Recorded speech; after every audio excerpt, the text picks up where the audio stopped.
We looked at this at the very beginning, and some of us advocated that 2 years ago, that when Joint Policy Committee was putting out its first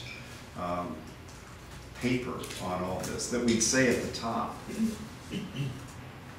very clearly, we don't have much of the authority that we need to do this, and not lead people by reading this great paper to believe that that all of this can be done just as a matter of, okay, we'll do number one and then number two and number three. So, you know, I think Climate Bay Area is leading us. I think it's a transition kind of approach, because I think we're headed towards something different in terms of governance. I can't say what that is yet, and my agency certainly couldn't say. But we clearly are going to need, as we said, stronger action, and whether that can be done in the current structures is a question mark. Yeah. Doesn't Backman have some enforcement authority? Yes, they do. Over stationary sources. And they're developing stronger policies on CO2, right? Yeah, they developed a stationary source fee. It's small to begin with, but they regulate the industrial and stationary sources for all sorts of pollutants in the region, and they've added CO2 to that. And this fee is a modest fee to cover some of the costs of their work now on climate change. But it's probably most accurate to say there are questions about authority. I think that's fair. Okay? There's authority that you want to use, and there are questions about other authority that you could use. And I think certainly the regional agencies at this point are starting with the authority that clearly they have, and clearly that they're comfortable enforcing. The regional agency boards are all made up of local elected officials.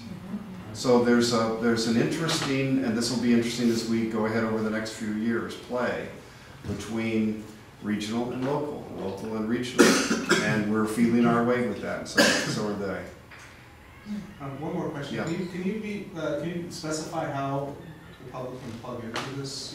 You were saying you're going to grow it, but how will that happen? In terms of Climate Bay Area? Yeah, Climate Bay Area. In terms of the stakeholder. We're going to have we're going to try and have few meetings. We're going to try and do this mostly as an electronic network, so that'll be the easiest way for anyone to plug in.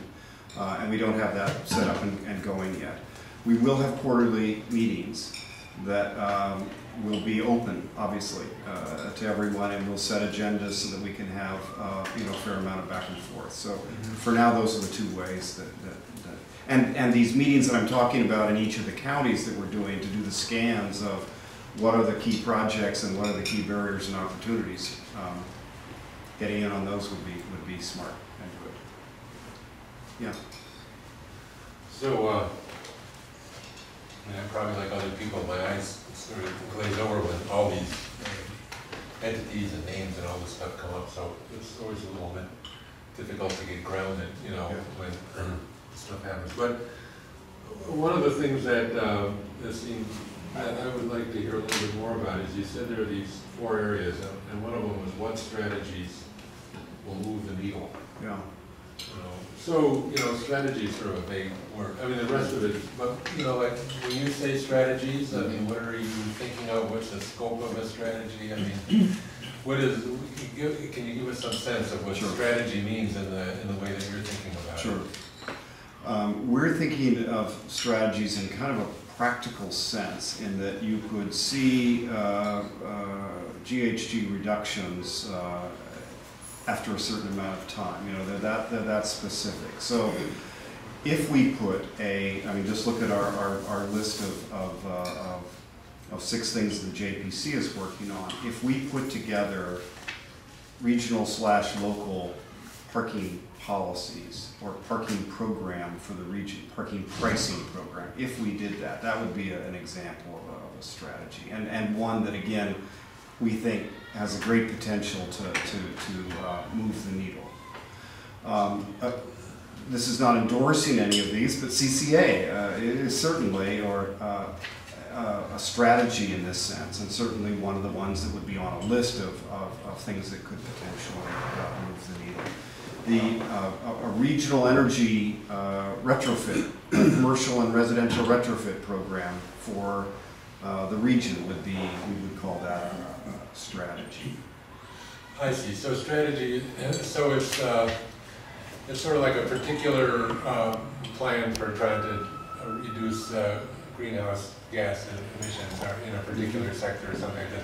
But what if, I mean, do you think strategy in terms of something like sustainable development as a strategy, as an approach, a more integrated kind of approach, as opposed to these sort of piecemeal things that, I mean, maybe you could do them, but if they're not tied into a broader sense of where you're going in terms of economic development, or something like that, is that Sure. Is that part of the discussion? You bet. And that really, a lot of that is going to fall under the first one of the 6 that I listed, the sustainable community strategy that is called for in SB 375. Now, there are big discussions going on as to what's going to go into the SCS and what's not. But we have some time here in this region to do it, because that has to be done over the next 4 years. So the sustainable community strategy is all about transportation and land use, but it can involve and should involve a whole set of other things. And our agencies are not here yet, but I'll tell you where this could go, is that this could become, over all the plans that we have, the Air District does an ozone plan, they're doing a clean air plan now, the Metropolitan Transportation Commission does a regional transportation plan. There are a whole series of plans in the region. The SCS could become the overall framework for that planning in the region. I mean, in theory, the SCS is the closest we've come yet to having potentially some sort of regional planning approach. And what's SCS now? SCS is Sustainable Community Strategy. Should I back up on this one? So SB 375 passed last year. It requires each metropolitan area to do what's called a sustainable community strategy at some time frame, and our time frame works out so that it has to be done in 4 years. It has to lead into the regional transportation plan, because we just finished a regional transportation plan. Our SCS has to be, we have more time. San Diego starting on there is actually right away, I think, they're on that time frame. And the state is going to give each region a target for millions of metric tons of greenhouse gas emissions to be reduced by that sustainable community strategy. You have to create a strategy to meet the target. And that's the one enforceable piece that we have for a region out of AB 32. Coming down out of all that language about we encourage or we support, here's the one piece that's going to be a requirement. So there's a lot of interest in this. It's going to have a lot to do with what's the target. The targets could be very modest, the target could be more aggressive, and the targets are being set, our target will be set by about this time next year. And the target will be set in a process of negotiation between the region and the state. And the Air Resources Board is charged with carrying this out. So it's really, it could be a terrible boondoggle.